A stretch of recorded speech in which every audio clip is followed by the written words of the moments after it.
ہر انسانی زندگی کی کہانی ایک ایسے سفر سے شروع ہوتی ہے جو نظروں سے بالکل اوجھل ہے۔ یہ ہم سب کی مشترکہ کہانی ہے، لیکن اس کی تفصیلات شاید بہت کم لوگ جانتے ہیں۔ تو آئیے آج اس ناقابل یقین سفر کے پہلے 22 دنوں کی دنیا میں چلتے ہیں۔ یہ ایک بنیادی سوال ہے نا کہ آخر ہماری زندگی کی شروعات ہوتی کیسے ہے؟ ہم سب کا آغاز ایک ہی طرح سے ہوتا ہے، ایک واحد ننھے سے خلیے سے۔ یہ ایک ایسا سفر ہے جو ہماری آنکھوں سے تو پوشیدہ ہے، لیکن اس کی پیچیدگی واقعی حیران کر دینے والی ہے۔ ہر بڑی کہانی کا ایک نقطۂ آغاز ہوتا ہے، اور ہماری کہانی اس کی شروعات ہوتی ہے ایک بہت ہی خاص خلیے سے۔ یہ ہے وہ خلیہ جسے بیضہ یا اووم کہتے ہیں۔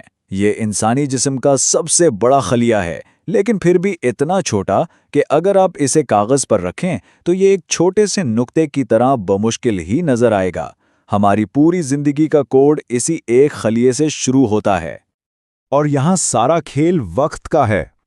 بیضہ دانی سے نکلنے کے بعد اس خلیے کے پاس زندہ رہنے کے لیے صرف اور صرف 24 گھنٹے ہوتے ہیں۔ اسی ایک دن کے اندر اسے ایک سپرم سے ملنا ہوتا ہے، ورنہ زندگی کا یہ موقع ضائع ہو جاتا ہے۔ اگر وہ ملاپ کامیاب ہو جائے تو پھر ایک بالکل نیا سفر شروع ہوتا ہے۔ یہ ابتدائی دن انتہائی نازک ہوتے ہیں۔ یہاں نہ صرف تیزی سے نشوونما ہوتی ہے بلکہ بقا کی ایک جنگ بھی لڑی جاتی ہے۔ ذرا اس کی رفتار تو دیکھیں، صرف ایک دن کے اندر ایک خلیہ 2 میں تقسیم ہو جاتا ہے۔ تیسرے دن تک یہ 4 ہو جاتے ہیں، اور صرف چھٹے دن تک یہ خلیوں کا ایک گچھا بن جاتا ہے جسے بلاسٹوسسٹ کہتے ہیں، اور اب یہ اپنی اگلی بڑی آزمائش کے لیے تیار ہے۔ اور اب آتا ہے سب سے مشکل مرحلہ۔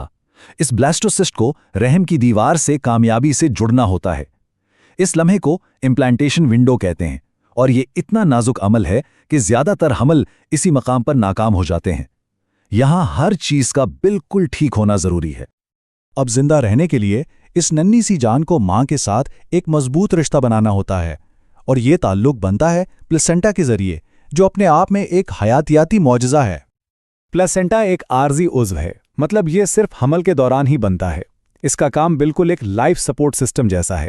یہ بڑھتے ہوئے بچے کے لیے غذائیت اور آکسیجن لاتا ہے اور فضلہ باہر نکالتا ہے۔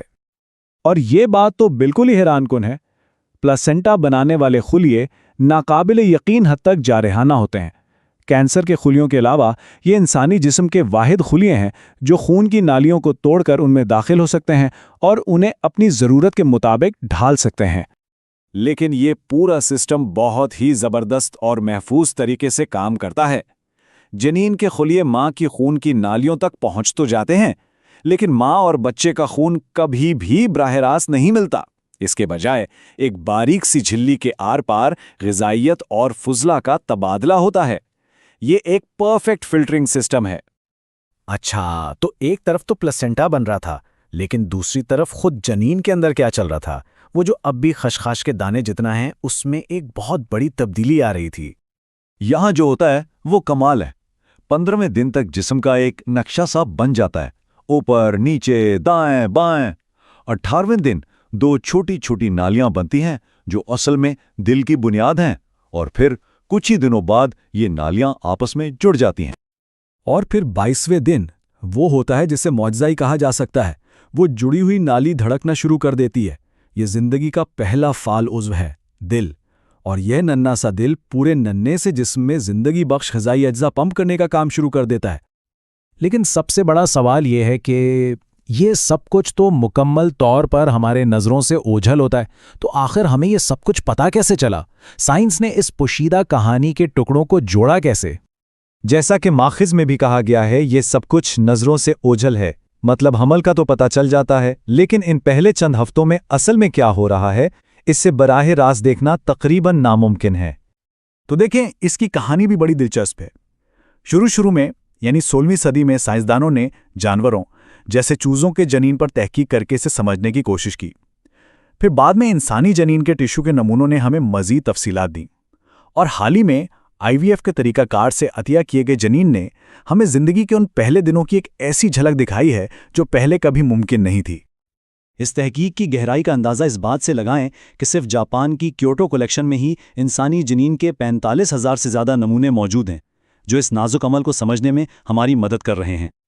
تو سوچنے کی بات یہ ہے کہ ہر انسانی زندگی کا آغاز ایک ہی جیسے نازک پیچیدہ اور پوشیدہ سفر سے ہوتا ہے۔ یہ جاننا کہ ہم سب نے اپنی شروعات میں بقا کی ایک ہی جنگ لڑی ہے، ہمارے لیے کیا معنی رکھتا ہے؟